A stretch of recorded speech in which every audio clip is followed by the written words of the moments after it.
Yes.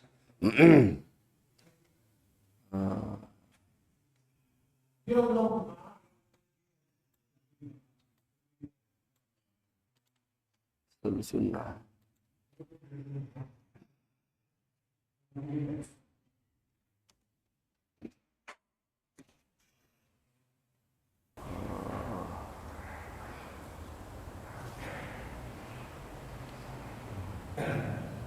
Usul sunnah.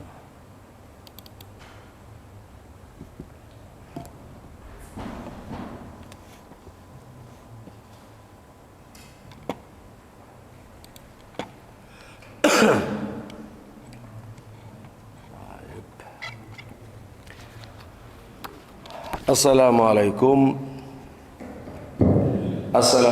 warahmatullahi wabarakatuh. Bismillahirrahmanirrahim. Alhamdulillahi rabbil alamin. Asyhadu an la ilaha illallah wahdahu la syarika lah. Wa asyhadu anna nabiyyana Muhammadan abduhu wa rasuluh.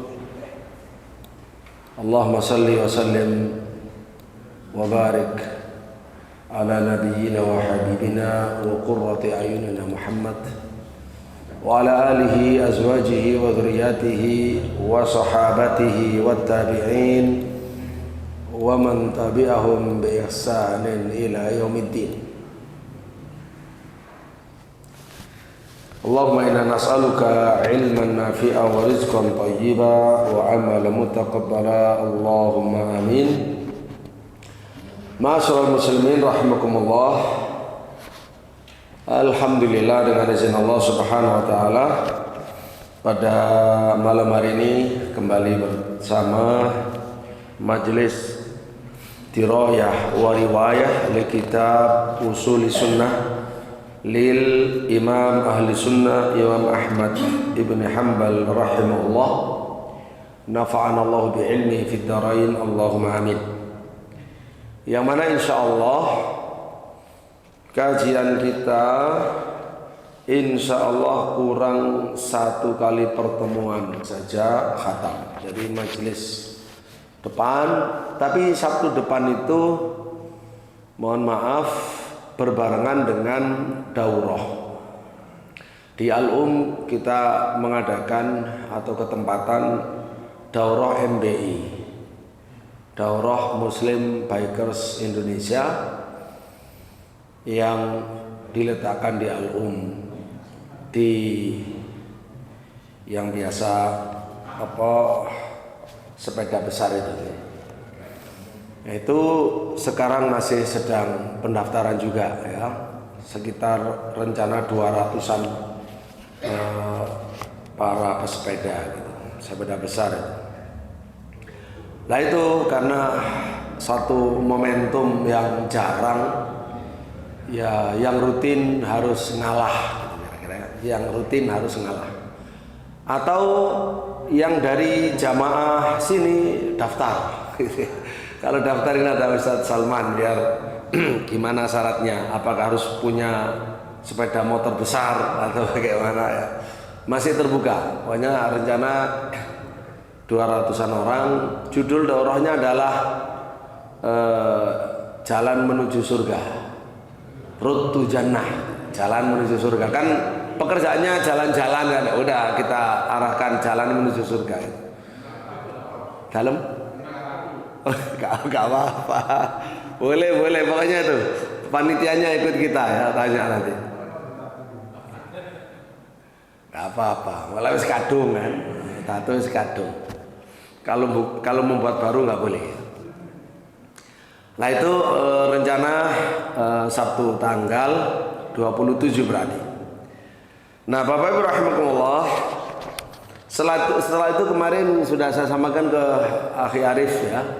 Jadi setelah ini kan selingan kita bicara sirah Nabi ya. Nah, silahkan mumpung ada tinggal satu kali pertemuan khatam, barangkali ada yang berminat nanti untuk membaca bukunya, siapa tahu kali ini berminat kan. selama ini nggak pakai minat, soalnya sepuh-sepuh sendiri, sepuh-sepuh ngaji kuping cukup gitu kan. Nah barangkali kepingin monggo, karena di situ kita bicara tentang Nabi Shallallahu Alaihi Wasallam dari sisi lain sangat menarik. Ya, bukan sejarahnya itu urut sesuai dengan tanggal peristiwa Anda. Ya, ini versi lain.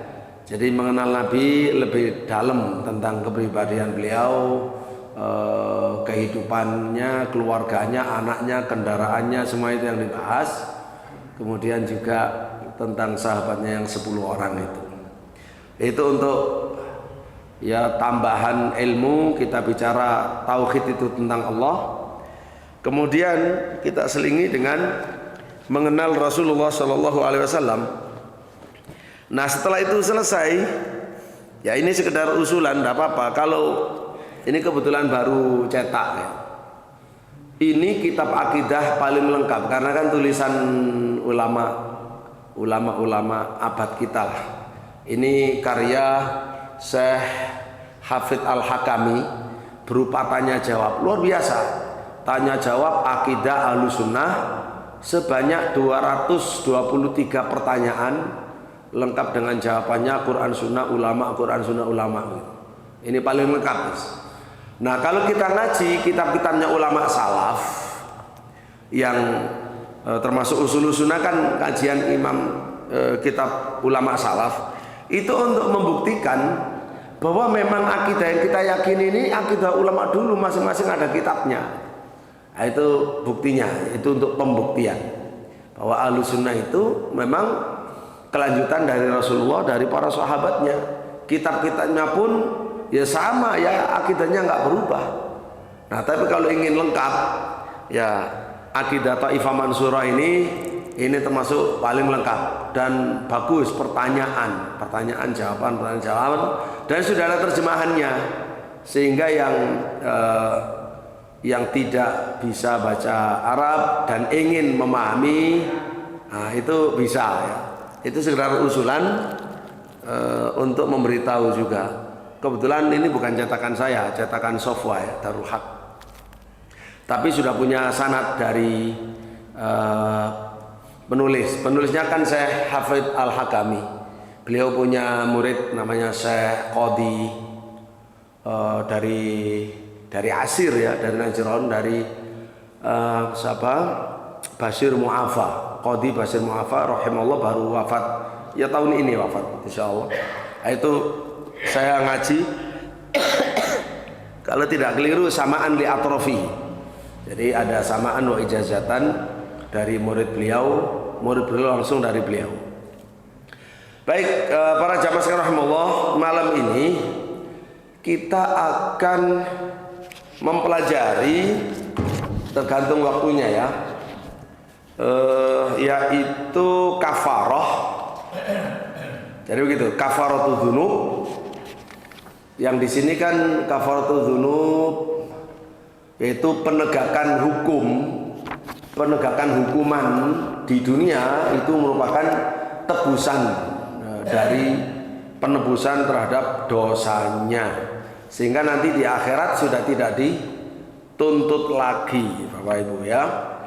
Jadi kita akan bicara soal kafarah, kemudian bicara tentang dosa zina, dilanjut dengan mencaci maki sahabat Rasulullah Shallallahu Alaihi Wasallam.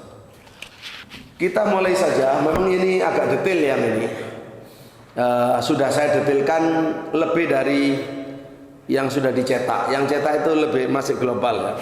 Kalau yang cetak itu sekarang berarti nomor 14. Oh 15 berarti. Nomor 15 atau 14 bagian akhir lah, baru 14, 15, 16. Baik, kita baca biasani di Al-Muttasilah ila Al-Imam Ahmad Ibn Hanbal rahimahullah, nafa'ana Allah bi ilmi fid darain wa ghafarallahu lahu wa li walidayhi wa lana wa li walidina wa li masyayikhina wa li ahbabina wa li muslimin Allahumma amin. Qala nomor 26 di situ ya. Man wa man laqiyallah. Wa man laqiyallaha bi dzambin. Wa man laqiyallah bi dzambin. Yajibu lahu bihi naro. Yajibu lahu bihi an-naru. Taiban ghaira musirrin alaihi. Fa innallaha yatubu alaihi wa yaqbalu taubata an ibadihi wa ya'fu anis sayyi'at. Di sini nomor 26, Allah yaqbalu taubata ya'fu. Allah itu menerima taubat dan memaafkan. Kata Imam Ahmad, ini kalau judul dari kita sendiri ya, judul dari kita. Wa man laqiyallaha, dan barang siapa berjumpa dengan Allah bidzambin, dengan membawa satu dosa, yajibu, yang wajib, lahu, untuknya, bihi, karena dosa itu, an-naru, neraka. Satu dosa dibawa mati, tapi dengan satu dosa itu, dosa yang mewajibkan masuk neraka. Dosanya itu dosa jenis mewajibkan masuk neraka. Tetapi dia ketemu Allah itu taiban, dalam keadaan sudah bertobat. Ya, dalam keadaan sudah bertobat. Dia pernah melakukan dosa, dosa besar, dosa yang wajib memasukkannya ke dalam neraka. Tapi saat berjumpa itu, saat meninggal, sebelum meninggal, dia dalam keadaan bertaubat. Ghaira musirrin alaihi. Dia tidak terus-terusan melakukan dosa itu. Tidak terus-menerus, dia ada tobatnya, ada kapoknya, ada rujuknya kepada Allah. Fa innallaha yatubu alaih, maka Allah mengampuninya, maka Allah menerima taubatnya. Wa yaqbalu taubata an ibadihi, Allah menerima taubat hamba-hambanya. Wa ya'fu anis sayyi'at, dan memaafkan keburukan-keburukannya. Ini akidah Ahlussunnah wal Jamaah, sebagaimana firman Allah Subhanahu wa taala di dalam surat Asy-Syura ayat 25, wa huwal ladzi yaqbalu taubata an ibadihi wa ya'fu anis sayyi'at. Itu firman Allah. Dan dialah Allah yang menerima taubat hambanya dan memaafkan kesalahan-kesalahan. Contoh konkret adalah Nabi Adam, bapak kita Abul Bashar. Abul Bashar itu bapak kita, manusia pertama. Sekarang ribut orang, banyak ada buku berbahasa Indonesia menggugat, ya, bicara tentang manusia pertama, menggugat akidah yang mengatakan Nabi Adam manusia pertama. Jadi buku itu mengatakan Adam bukanlah manusia pertama. Sebelum Adam ada banyak manusia. Itu jelas mendustakan agama, Bapak Ibu. Kalau sebelum Adam ada makhluk penghuni bumi, benar, tapi tidak mesti manusia. Ya. Tapi kalau disebut manusia, Nabi Adam itu manusia pertama. Selain itu, selain Nabi Adam, ya bukan manusia. Begitu. Jadi sekarang itu bagian dari tantangan zaman. Kebenaran itu tidak lagi diukur dengan qala Allah, qala Rasul dan qala ulama, tapi diukur dengan ukuran-ukuran lain. Dengan ukuran yang sangat mempengaruhi untuk bisa menggeser kebenaran, Bapak Ibu. Pertama adalah media sosial. Media sosial dan algoritma itu yang sangat menentukan, bisa menjungkir balikkan. Yang benar diputar-putar kemudian jadi batil, yang batil diputar-putar kemudian jadi benar. Itu faktor pertama yang sangat menentukan. Yang kedua adalah soal emosi sosial. ketika sudah digencarkan yang namanya sekularisasi, liberalisasi, yang diawali sebelumnya demokratisasi, bahwa kebenaran itu adalah apa yang disuarakan orang banyak. Nah, nanti masyarakat yang begitu sudah punya emosi sendiri, mengarah kemana, ya itu yang mempengaruhi kebenaran. Nah, makanya termasuk LGBT macam-macam, sesuatu yang mungkar kok bisa dilindungi, kok bisa banyak, kok bisa resmi. Nah, karena bukan lagi agama yang jadi acuan, Bapak. Yang ketiga,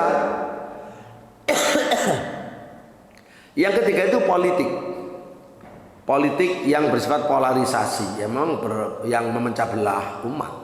Siapa yang didukung politik itu yang benar, yang tidak didukung jadi salah. Jadi tidak sederhana seperti dulu, bukan qala Allah, qala Rasul, qala ulama selesai. Sekarang nggak selesai, Bapak Ibu. Itu malah digugat. Baik. Jadi kita kembali ke sini. Terus nomor 27, iqamatul hudud kafaratun fid dunya. Penegakan hukuman Allah terhadap orang yang melakukan kejahatan di bumi itu fungsinya adalah kafarah, penebus dosa di dunia, supaya sudah habis, tidak ada tuntutan hukuman lagi, di akhirat sudah bersih. Di akhirat sudah bersih. Qaidah mengatakan la yajma'ullahu fil 'abdi uqubatain. Allah tidak menggabungkan pada diri seorang hamba itu satu dosa dengan dua kali hukuman. Kalau sudah dihukum di dunia sudah, di akhirat nggak dihukum lagi. Tapi kalau di dunia tidak dihukum, entah karena tidak ketahuan, entah karena tidak ada yang menegakkan, ya, atau memang sudah diganti, berarti itu nanti ya tergantung tobatnya dia bagaimana. Ya kalau tidak, ya nanti dihukum di akhirat berat. Berat. Makanya hukuman itu bersifat kafar. Kita baca dulu. Wa man laqiyahu wa qad uqima alaihi haddu dzalika dzambi fid dunya fa huwa kafaratuhu kama jaa fil khabari an Rasulillah sallallahu alaihi wasallam. Wa man laqiyahu, kata Imam Ahmad, barang siapa berjumpa dengan Allah Subhanahu wa taala, wa qad uqima alaihi, dan telah dilaksanakan, telah ditegakkan padanya haddu dzalika dzambi, hukuman dari dosa itu. Ada hukuman cambuk, ada hukuman rajam, ada hukuman pancung, ada hukuman mati, ada hukuman pengasingan. Ya, kalau itu sudah dilaksanakan haddu dzalika dzambi, hukuman dosa itu di dunia, fahuwa kafaratuhu, maka had jamaknya hudud, pelaksanaan hukuman tersebut, hukuman dari syariat Allah ya, bukan syariat manusia, syariat Allah, itu bersifat kafaratuhu, kafarahnya dosa tersebut, sehingga bersih, tidak ada. Nah, kalau tidak dilaksanakan tergantung tobatnya, ada tobat apa enggak. Kalau tobat seperti Nabi Adam, selesai. Walaupun besarnya dosa seperti apa, begitu tobat ya selesai. Nah, selain tobat adalah pelaksanaan hukuman. Kama jaa fil khabari, sebagaimana datang dalam hadis an Rasulillah sallallahu alaihi wasallam, dari Rasulullah. Bapak Ibu rahimahullah, ada hadis sahih begini. Dari hadis Khuzaimah bin Thabit radhiyallahu anhu, ani Nabi sallallahu alaihi wasallam, dari Nabi sallallahu alaihi wasallam, man asaba dzamban fa uqima alaihi haddu dzalika dzambi fa huwa kafaratuhu. Itu yang dimaksud oleh Imam Ahmad. Man asaba dzamban, barang siapa terkena musibah melakukan satu dosa. Jadi melakukan satu dosa itu sebenarnya musibah, Bapak Ibu. Nah, musibah kan musibah, sesuatu yang nggak enak menimpa dirinya. Siapa yang melakukan dosa, diuji oleh Allah kok melakukan dosa, kok terjerumus dalam dosa. Fa'uqima alaihi haddu dzalika dzambi, lalu ditegakkan hukuman dosa itu pada dirinya atau atas dirinya. Fahuwa kafaratuhu, maka itulah penebus dosanya. Setelah dicambuk atau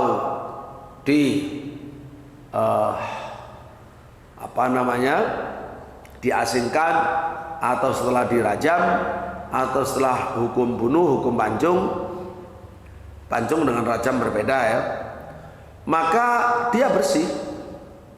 Karena itu orang yang sudah sedang ataupun sudah dilaksanakan hukuman Islam itu tidak boleh dicibir.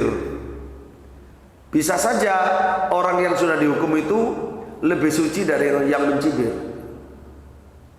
Orang sudah tobat.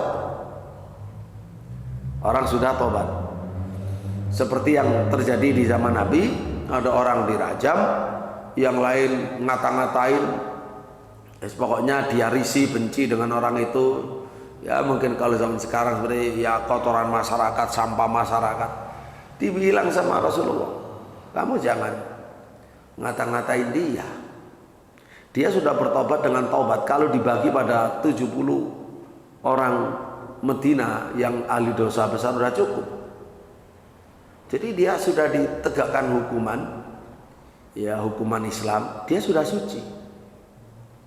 Jadi jangan dikata-katai, jangan diremehkan, jangan dicibir. Bahkan bisa jadi dia yang sekarang jadi ahli surga. Bapak Ibu rahimahullah, itu riwayat Imam Ahmad, dihasankan sanadnya oleh Al-Hafidz Ibnu Hajar, juga oleh Al-Albani rahimahullah. Lalu ada lagi di dalam hadis Ubadah bin Samit radhiyallahu anhu, Rasulullah bersabda begini, ini penting, agak panjang dikit tapi sangat penting. Rawahu Bukhari wa Muslim, hadis muttafaq alaih. Bai'uni ala alla tusyriku billahi syai'ah wa la tusriqu wa la taznu wala, dan seterusnya. Terus di bagian akhir, faman waffa minkum fa ajruhu 'ala Allah wa man asaba min dzalika syai'a fa uqiba fid dunya fa huwa kafaratun lah wa man asaba min dzalika syai'a thumma satarahu Allah fa huwa ila Allah in syaa'a 'adzabahu wa in syaa'a 'afa 'anhu. Muttafaqun alaih. Bayyuni, kata Nabi, wahai para sahabatku, berbaiatlah kalian kepadaku. Berbaiatlah kalian kepadaku. Sumpah ya, setia. Untuk apa? Pertama, untuk tidak menyekutukan Allah dengan apapun. Ya, sekecil apapun. Untuk tidak menyekutukan Allah sedikit pun. Wala tusyriku, dan berjanji sumpah setia untuk tidak mencuri. Wala taznu, untuk tidak berzina. Dan seterusnya ada beberapa dimasukkan dalam baiat. Terus Rasulullah bilang begini, faman wafa minkum, siapa yang setia, loyal, memenuhi baiatnya itu, minkum dari kalian, fa ajru 'ala Allah, maka pahalanya dijamin oleh Allah. Tetapi waman asaba min dzalika syai'an, dan barang siapa melakukan pelanggaran sesuatu dari larangan-larangan itu, jangan syirik, jangan membunuh, jangan berzina, jangan ini, jangan itu, kok melanggar, fauqiba fid dunya, Tapi setelah melanggar kemudian ditegakkan hukuman atas dirinya. Fahuwa kafaratun lahu, maka selesai. Itu adalah tebusannya. Tidak ada lagi dosa atas pelanggaran itu yang akan dituntut dengan neraka nantinya. Karena selesai. Waman asaba sayan. Nah, tapi ini yang ketiga, yang ketiga ya. Satu yang sudah memenuhi, yang kedua melanggar tapi dihukum. Yang ketiga ini siapa yang melanggar? Waman asaba min dzalika syai'a. Siapa yang melanggar sesuatu dari larangan-larangan yang sudah dia berbaiat untuk tidak melakukannya, tapi ternyata melanggar melakukannya. Satu saja dia langgar. Tsumma satarahullah. Setelah melakukan pelanggaran, tidak ada penegakan hukuman karena dia melakukan tersembunyi dan tidak ketahuan.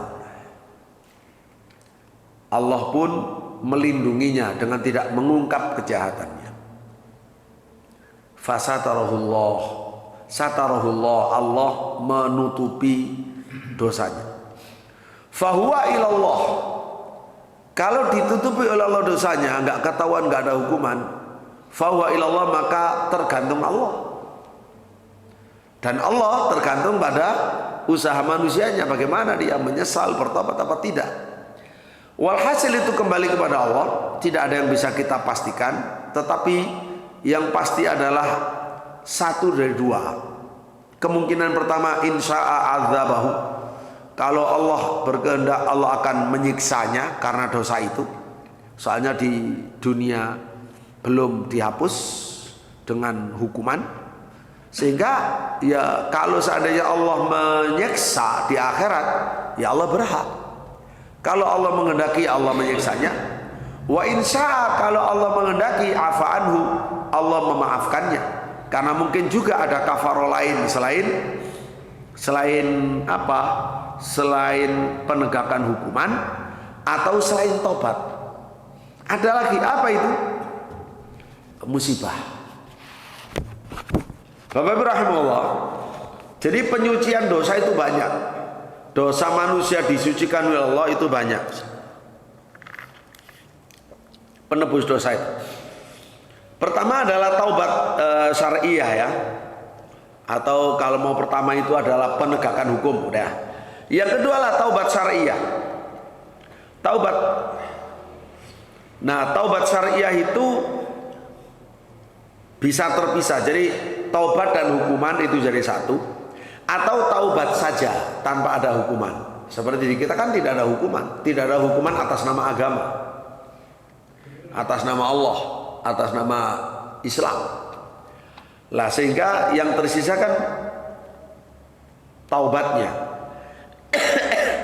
bukan pelaksanaan hukumannya. Jadi satu pelaksanaan hukum, yang kedua adalah taubat nasuha. Maka Allah Subhanahu wa taala dengan taubat ini Allah bisa mensucikan orang itu. Ya. Dengan taubat bisa mensucikan. Pertama dengan pelaksanaan hukuman bisa mensucikan. Karena itu zaman Nabi orang yang berzina itu maju menghadap Nabi dengan mengatakan, ya Rasulullah, tohirni, sucikan aku. Apa, kenapa? Dia ngaku, saya sudah berzina, tolong sucikan saya dengan dirajam. Barangkali kamu cuma begini. Enggak, saya zina betul. Barangkali. Karena sudah betul-betul mengaku, ya disucikan oleh Nabi. Jadi itu tanda bahwasanya iqamatul hudud itu adalah kafarah, pensucian. Yang kedua adalah soal taubat. Huwallazi yaqbalu taubatan ibadihi tadi itu. Nah, yang ketiga, kalau tidak ada pelaksanaan hukuman, tapi sangat mungkin yang ketiga itu adanya musibah. Allah Subhanahu wa taala menakdirkan musibah sakit, musibah kecelakaan, musibah matinya anak-anaknya, ya, musibah perang, banyak hal. Nah, musibah-musibah itu bisa menghapus dosa, bisa menghapus dosa-dosa. Ya kalau dosa-dosanya ya besar, ya memang harus setara, ya musibahnya juga besar. Rasulullah SAW bersabda, la yazalul bala'u bil mu'min hatta la yalqallaha wa alaihi dzambun. Musibah selalu menimpa orang mukmin, selalu menimpa orang mukmin hingga ia tidak berjumpa Allah dalam keadaan membawa dosa. Oh, ternyata musibah itu bisa menggugurkan dosa di dunia. Nah, jadi dosa-dosa yang sudah gugur melalui beratnya ujian dan cobaan, sehingga nanti di akhirat sudah ringan, tidak banyak tuntutan dari Allah Subhanahu wa ta'ala. Baik,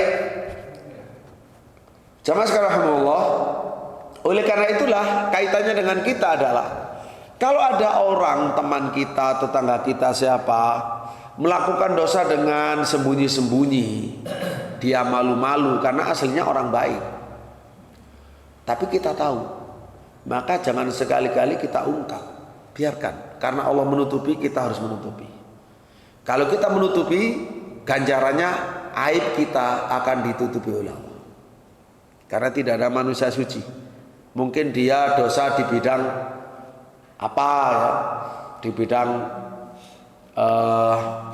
penipuan, kalau seseorang lain di bidang wanita dan lain sebagainya, ada banyak ya, beda-beda orang itu usianya. Nah, kalau kita suka mengungkap karena kita nggak suka dengan dia, dia lupa kalau dia punya dosa yang lain, maka akan diungkap oleh Allah. Karena itu siapa yang menutupnya karena Allah, maka ditutup oleh Allah. Kecuali kalau dosa yang membahayakan umat, seperti dosa korupsi, dosa pengkhianatan, mata-mata, itu harus diungkap. Tapi kalau dosa-dosa pribadi antara dia dan Allah, ya ditutup. Jangan ikut nyebarkan gosip, ini fakta ini, walaupun fakta tentang perselingkuhan sudah curhat di medsos, padahal dia nggak punya bukti, atau punya bukti tapi tidak memenuhi syarat. Ya dia kalau diusut dia yang dicambuk gitu. Bapak-Ibu rahimahullah, jadi luar biasa syariat Islam itu. Pokoknya kalau tidak ngaku dan tidak ketahuan, sudah kamu tutupi. Apalagi pelaku itu orang baik yang tidak punya kehormatan, itu orang melakukan dosanya terang-terangan, dengan bangga, dengan terang-terangan dia melakukan dosa. Itu yang tidak punya kehormatan, Bapak Ibu. Kalau dia melakukan dosa dengan sembunyi-sembunyi, dia masih punya kehormatan, wajib dilindungi. Baik, berikutnya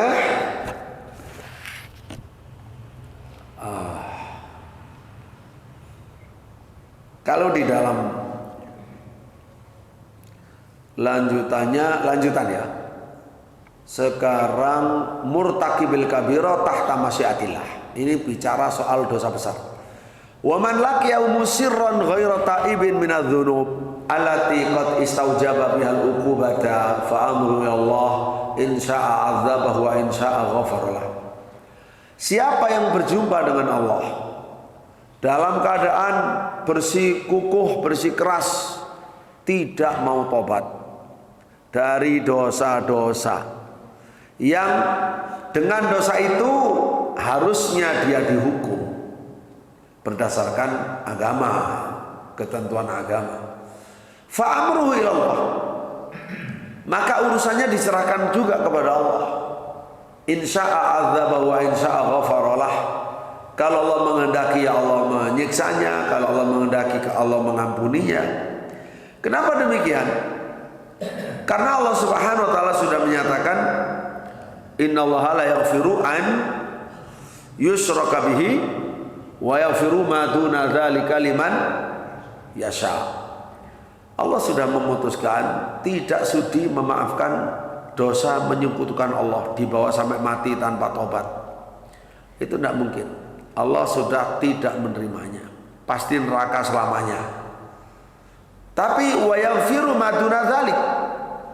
Kalau maduna dzalik, apa dosa yang di bawah itu, di bawah syirik. Dosa di bawah syirik itu ya dosa-dosa besar. Kabair dzunub. Dosa-dosa besar itu yang hukumannya harusnya neraka, itu semuanya terpulang kepada Allah. Kalau Allah menghendaki, Allah menegakkan keadilan dengan menghukumnya. Kalau Allah menghendaki, Allah memberikan kemurahan, maka Allah memaafkannya. Jadi kita atau hamba itu berada di antara keadilan Allah dan kemurahan Allah. Tidak ada namanya kezaliman, seperti yang dulu juga sudah kita terangkan. Jamaah sekalian rahimakumullah, itu dasarnya. Kemudian ada lagi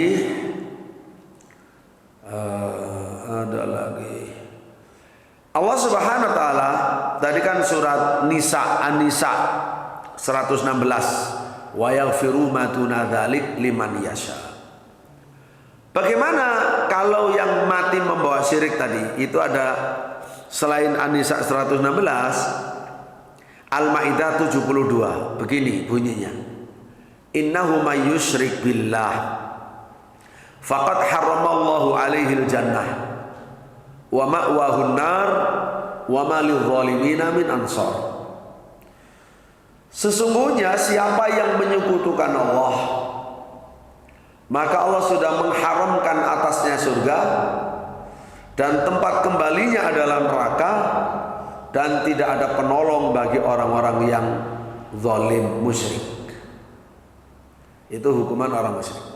Dari sinilah wajib kita itu khawatir, ya, takut jangan sampai kita, anak cucu kita melakukan dosa syirik. Harus banyak berdoa kepada Allah agar anak-anaknya, keturunannya dilindungi dari menyembah berhala, menyembah selain Allah. Baik, ma'asyiral muslimin rahimakumullah. Berikutnya, man laqiyallahu wa huwa kafir.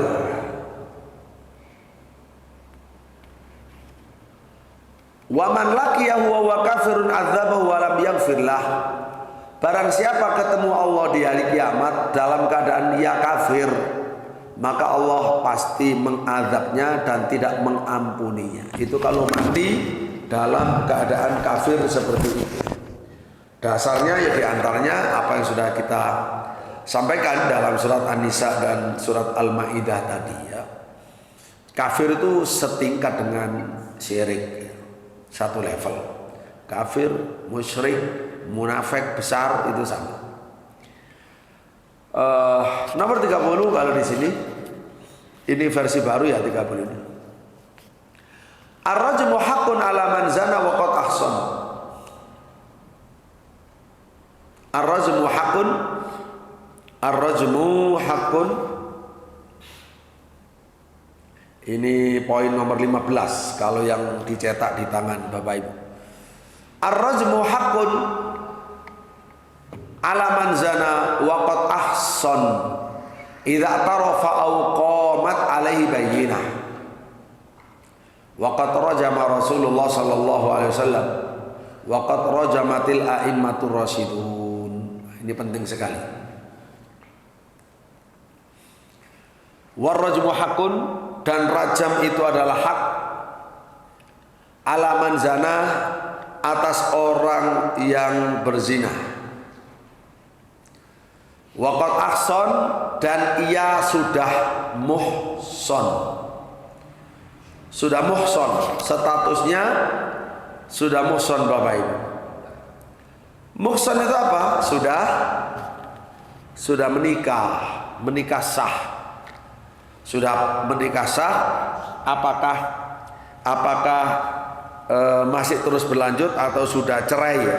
Yang penting dia sudah statusnya pernah menikah atau pernah menikah yang sah. Itu kalau melakukan zina hukumannya berat. Kalau masih perjaka ya hukumannya hanya cambuk. Cambuk itu pun ada ukuran-ukuran batasannya, karena hukum cambuk maksudnya itu bukan mati. Tidak boleh dicambuk sampai mati, tidak boleh. Jadi ada aturannya ketat. Baik. Kalau dia muhson, idza tarafa, pertama kalau dia mengaku. Kalau sudah mengaku ya cukup. Pengakuan itulah yang dijadikan dasar menjatuhkan hukuman. Mengaku itu luar biasa. Itu tanda bertobat yang tulus, ikhlas. Tidak perlu nunggu dibuktikan melalui saksi-saksi, tapi cukup dengan pengakuannya.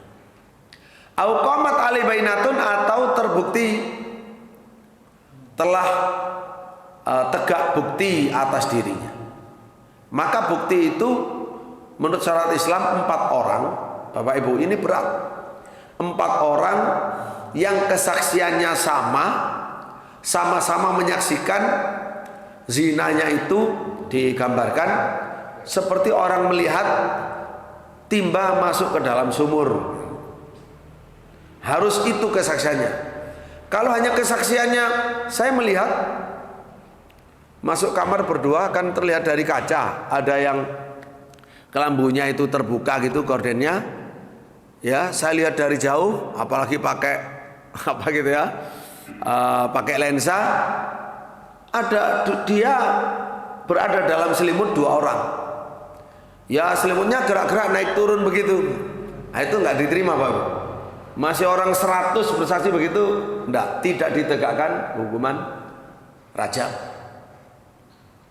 3 orang menyaksikan, saya menyaksikan. Saya tahu mulai dari mereka telanjang, kemudian melakukan setubuh dengan telanjang.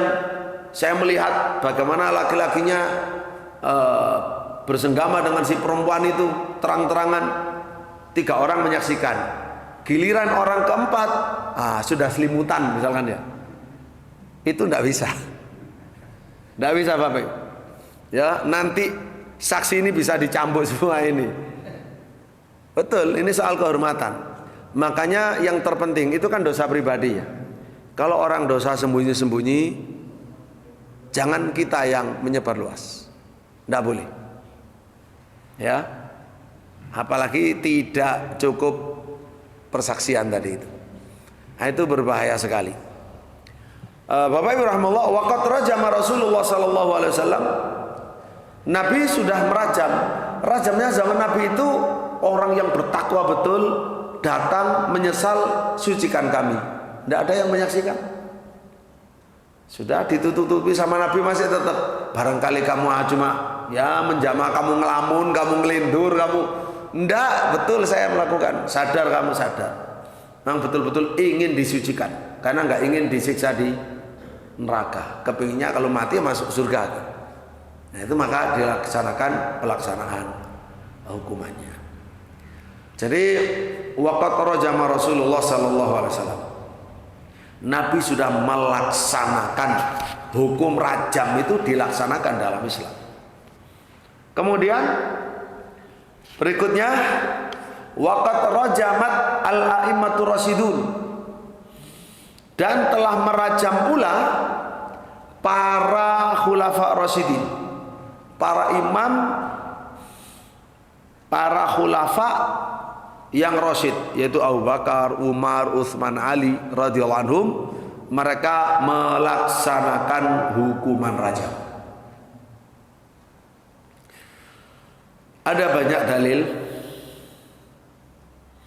Salah satunya hadis Bukhari Muslim dari Ibnu Abbas radhiyallahu anhuma. Dia berkata, Sayyidina Umar, Khalifah Umar bin Khattab radhiyallahu anhu berkata di atas mimbar dalam keadaan duduk. Qala Umar ibn Khattab radhiyallahu anhu wa huwa jalisun ala mimbari Rasulillah sallallahu alaihi wasallam. Jadi dalam keadaan duduk, bukan berdiri. Berarti ini bukan khutbah Jumat. Ya ceramah. Beliau mengatakan begini. Innallaha qad ba'atha Muhammadan sallallahu alaihi wasallam bil haqq wa anzala alaihi al-kitab. Fakana mimma anzala alaihi ayat ar-rajmi qara'naha wa wa'aynaha wa aqalnaha farajama Rasulullah sallallahu alaihi wasallam wa rajamna ba'dahu fa akhsha in tala bin nasi zamanun ay yaqula qail ma najidu rajma fi kitabillah fayadillu bi tarki faridatin anzalaha Allah wa inna rajma fi kitabillah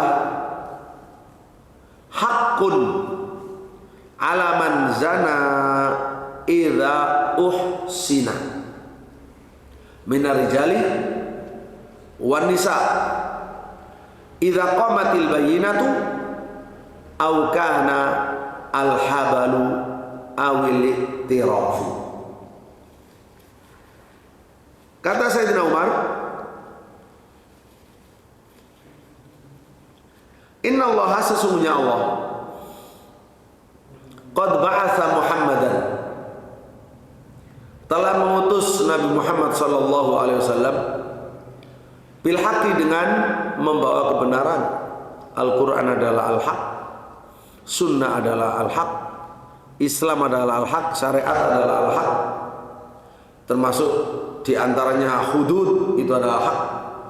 Wa anzala alaihil kitab, Allah menurunkan kepada Nabi Muhammad sallallahu alaihi wasallam al-kitab, Al-Quran.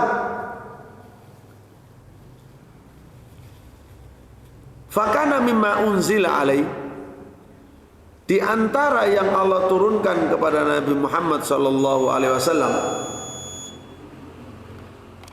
adalah ayat ar-rajmi, ayat rajam, ayatul rajmi, ayat yang memerintahkan untuk pelaksanaan hukum rajam. Rajam itu kita sudah ngaji di sini beberapa kali, sudah kita terangkan. Rajam itu bagaimana Bapak Ibu? Hukuman bagaimana? Hukuman mati tapi dengan cara khusus, tidak bisa diganti. Dengan cara hukuman khusus untuk orang yang zina muhson, dibunuh dengan cara dilempari batu. Nggak boleh batu besar sehingga langsung cepat mati, saatnya mati, padahal tujuannya bukan itu. Dan tidak boleh juga dengan kerikil kecil-kecil sampai hancur gak mati. Ya kira-kira sak gegem-gegem gitulah. Dan yang lempar siapa? Seluruh kaum muslimin yang lewat, yang ada di situ. Jadi pelaksanaan oleh seluruh kaum muslimin yang ada di situ, atau sebagian kaum muslimin lah, ya, yang ada di tempat atau yang lewat, yang tahu, dilempari sampai mati. Itu menjadi pelajaran. Tidak mungkin ada setelah orang melihat itu kemudian berpikir mau berzina, itu nggak ada. Itu betul-betul hukuman yang membuat jerah orang, membuat jerah betul. Ya, bagi orang-orang yang mau berniat itu dah pupus, itu sudah mengerikan. Tapi itu obat, ada efek jerah. Kalau sekarang nggak ada efek jerah, tidak ada efek jerah Bapak. Hukuman yang karena bukan dari Allah. Ya, hubungan penjara-penjara itu yang menjadi PR tersendiri Bapak. Sampai penjara penuh, berjubel, nggak kuat membiayai, akhirnya terjadilah transaksi mafia penjara. Maling kecil menjadi maling besar, malah belajar. Itu semuanya karena ya itu menjadi persoalan. karena mengatasi dengan sesuatu yang tidak membawa kepada efek jerah itu. Baik, kata Sayyidina Umar, fakana mimma unzila alaihi ayatul rajmi faqara'naha. Kami sudah membaca ayat rajam itu di zaman itu. Wa wa'ainaha, kami para sahabat sudah faham betul ayat rajam itu. Kami membaca, kami faham, kami hafal. Wa aqalnaha, kami faham. Farajama Rasulullah, dan kami pun mempraktekkan, melaksanakan. Dimulai dari Rasulullah Sallallahu Alaihi Wasallam melaksanakan rajam. Setelah Rasul wafat, warajamnah, kami pun melaksanakan hukuman rajam. Jadi kalau di zaman Nabi cuma misalkan ada 1, 2, zaman Umar mungkin 1, 2, itu masyarakat suci Bapak Ibu. Nah sekarang ini kan saking akeh sampai sumpek, bukan sebuah berita sudah. Ya melakukan ini itu, aduh, sampai yang ndak ya, sampai yang LGBT dan sebagainya. Jadi ya karena nggak ada hukumannya, sudah belenger, hanya prihatin, khawatir, tidak ada solusi. Yang sifatnya hukuman jerah tadi. Terus, baik, apa yang dimaksud oleh Sayyidina Umar dari pidatonya itu? Kata beliau, Nabi sudah merajam, kami merajam, fa'ahsya, saya khawatir, intola bin nasi zaman, kalau panjang zaman ini melewati manusia, setelah kami ganti generasi, saya itu khawatir. Ayakula qail, ada orang yang mengatakan, manajidur rajma fi kitabillah, kami tidak menemukan ada hukum rajam di Al-Quran. Memang di Al-Quran sekarang ini tidak ada Bapak. Ya istilahnya ayat dulu itu sudah dimansuh. Jadi saya khawatir ada orang membaca Quran yang ada ini tidak mengerti soal nasah mansuh, dianggap tidak ada tuh hukum rajam di Quran. Saya khawatir begitu. Terus kenapa kalau mengingkari adanya hukuman rajam dalam Islam? Gara-gara dia tidak menemukan ayatnya dalam Quran.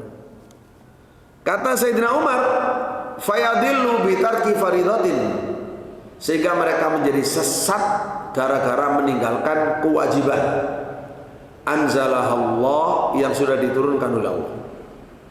Wa inna rajma, sungguh rajam itu fi kitabillah, ada dalam Al-Quran. Ya, fi kitabillah haqqun ala man zana idza uhsin, itu adalah hukuman yang hak atas orang yang berzina dalam keadaan muhson. Jika dia sudah muhson, minar rijal wa nisa, baik pelakunya yang laki-laki maupun pelakunya perempuan, dirajam semua, dibunuh dengan cara yang sama yang tadi. Karena yang merasakan, yang melanggar dosa dan merasakan nikmat itu keduanya sama, maka hukumannya sama, nggak ada bedanya.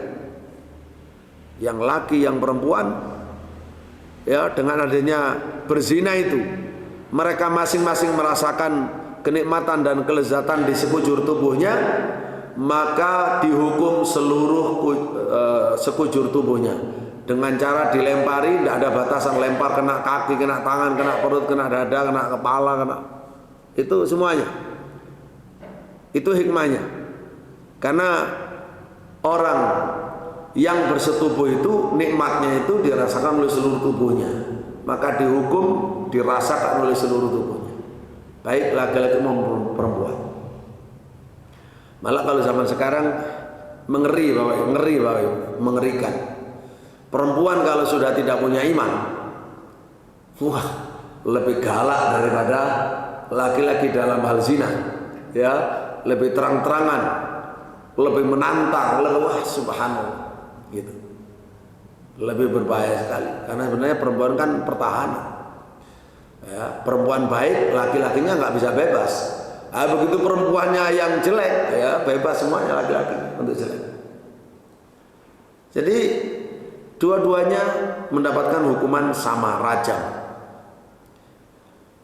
Idza qamatil bainatu, kapan dilaksanakan? Kalau tegak hukuman bukti, tegak bukti. Aukana, bukti dengan 4 saksi tadi. Aukanal habalu, atau ada kehamilan. Tidak punya suami kok hamil, ya pasti diusut. Cuma kalau sekarang kan aneh Bapak Ibu. Demi Allah anak saya ini ajaib ini, tidak punya suami, nggak pernah bersentuhan laki-laki kok hamil, ini ajaib. Dulu pernah Nabi Isa itu kan ajaib. Jadi gak karuan sembuh. Itu zaman sekarang. Subhanallah. Ya, alhamdulillahilladzi afana mimma btalahum bihi. Ya, kita bersyukur pada Allah di satu sisi ya, karena kita dilindungi dari musibah-musibah itu. Nah, di sisi lain kita tentu prihatin, beristighfar, jangan sampai kita dikenai hukuman umum oleh Allah Subhanahu wa taala. Karena kalau sudah terjadi zina, prostitusi, terus tidak ada keingkaran yang cukup, Allah kalau ngirim bencana itu bencana yang membawa kematian massal. Itu diantara hukumannya merajalelanya perzinahan, perbuatan yang keji ini. Kemudian kata Sayyidina Umar, awil habalu, atau jadi pertama bukti 4 saksi, yang kedua adalah atau hamil, yang ketiga adalah pengakuan. Udah 3 itu. Pengakuan.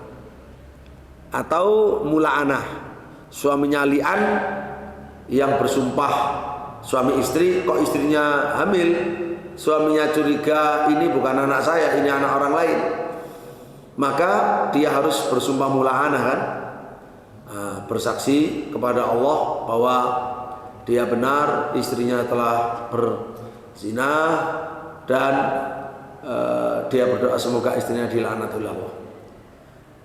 Nah, kalau dia berdusta, maka murka Allah atas dirinya.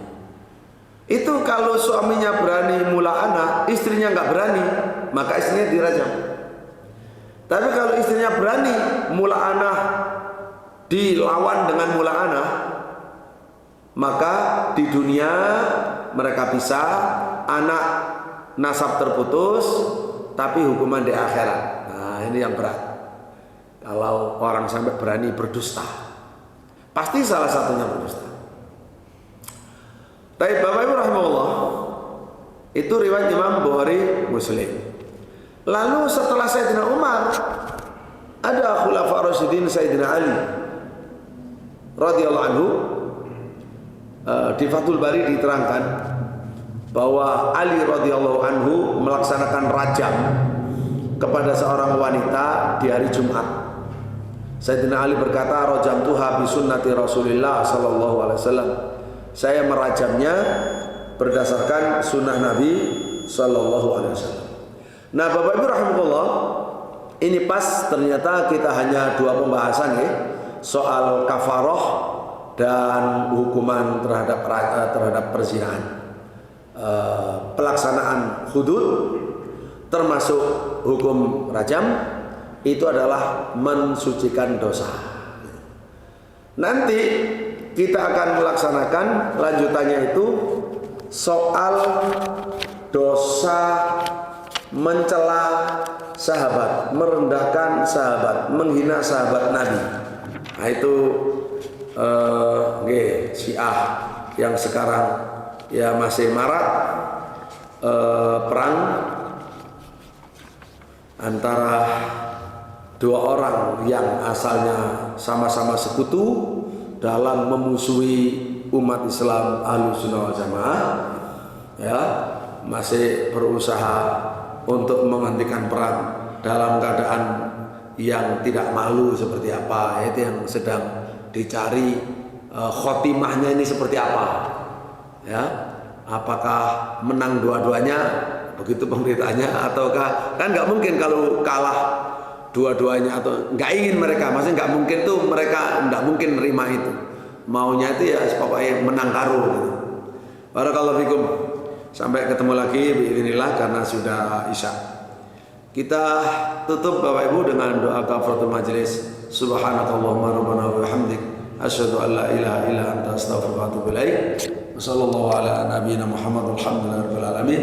Assalamualaikum warahmatullahi wabarakatuh. Al-Um TV, Samudra Ilmu, Selaksa Hikmah.